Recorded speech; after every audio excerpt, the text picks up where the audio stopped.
All right, KMR, welcome back to the channel, and today we're talking drift car. I'm building my new FD3S based 4-rotor turbo drift car, and I'm excited. I just got in my new Radium fuel cell. I went with a 10-gallon cell. With drift cars, although we make a ton of horsepower, we don't run them for super long periods of time. We're kind of limited by tire wear. So 10-gallon is perfect. It's got a 4-pump setup inside the FCST internal sump system, and I love these. Radium has been developing these for multiple years now in conjunction with the fuel cells, and it really makes great packaging. You know, all your pumps are inside the cell. The fuel is basically helping cool those pumps, and it just is great packaging, great volume of flow, and it's a really nice package to work with when it comes to the fabrication, your mounting, your wiring, and your plumbing. So all of my personal cars feature Radium fuel systems. I've been working on or with them for years, and I'm always very happy with them.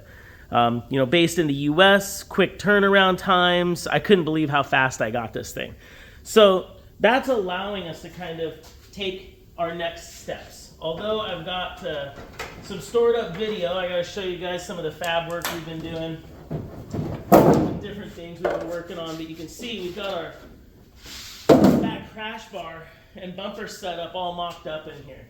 So really nice fitment. This crash bar, this bumper bar actually locks into the bumper, so it's helping support the bumper and allowing me, to basically, if I'm backing it in, I'm touching the wall with the back bumper.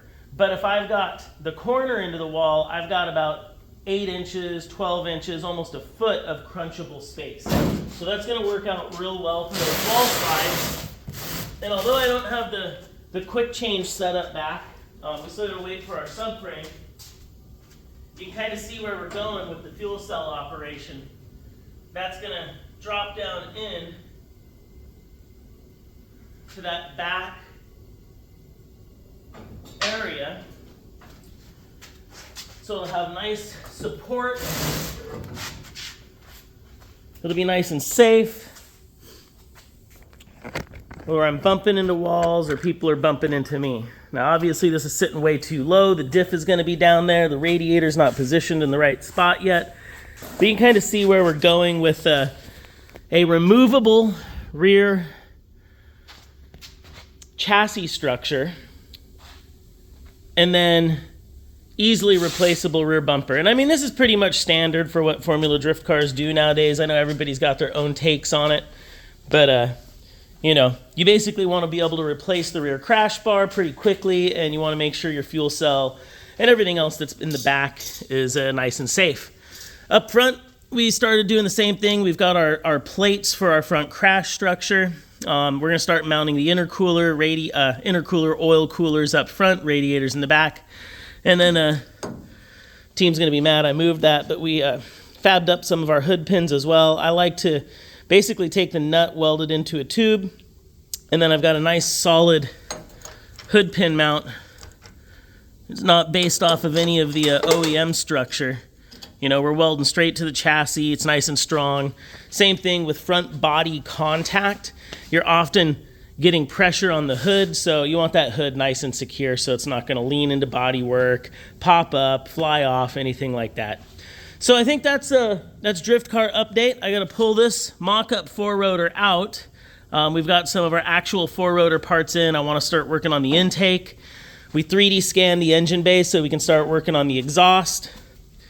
I'm opting into a different NRG seat, something that matches the passenger side a little more, but a halo. And I think that's about it. The quick change and diff mount stuff should be back soon. A couple more parts are showing up, and we're just super stoked on the Radium setup. This is my favorite fuel system to run, have them in all the cars, and I'm just really happy to have it in this car.